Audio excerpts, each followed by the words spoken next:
इसमें जो दो तीन गुजारिशात है। पहली तो मेरी गुजारिश ये है कि ये जो स्कूल वैन्स हैं जो आपके बच्चों को लेके जाती हैं स्कूल,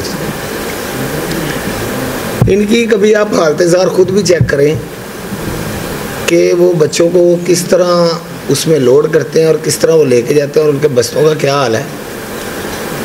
6 सीटों की कैपेसिटी में उन्होंने 20-20, 15-15 बच्चे जो हैं वो लोड किए हुए हैं। हम तो डेफिनेटली उन्हें रोकते भी है और उनके खिलाफ कार्रवाई भी अमल में लाई जाती है, मगर आपके एंड पे यह है कि आप पैसे दे के अपने बच्चे को फैसिलिटेट करने के लिए उस गाड़ी में भेज रहे हैं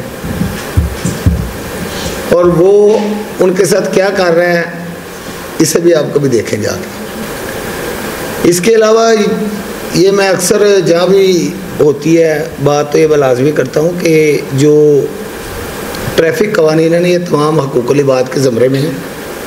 हकूक़ुल्लाह की बिल्कुल माफ़ी है, अल्लाह पाक चाहे अपनी हिकमत से अपनी रहमत से बिल्कुल माफ़ कर सकते हैं, मगर जो हकूक़ुल इबाद हैं ये हमने पूरे करने ही करने हैं। आप अगर सिग्नल वायलेट कर रहे हैं तो आप डेफिनेटली किसी का हक़ है जिसे आप सलब कर रहे हैं, उसका हक़ था कि वो वहाँ से गुज़रता और आपने उससे जो है ना नहीं गुज़रने दिया। उससे आप हमारी नेगलिजेंसी कह लें या हमारी हठधर्मी कह लें कि हमें पता है सिग्नल बंद है, हम फिर भी नहीं रुक रहे। हुण बच्चे के पैर थक जाते हैं, बच्चे मैं स्कूटी ला देना 1.5 लाख दी 2 लाख दी तो उसके बाद वो सड़क पर चलाए।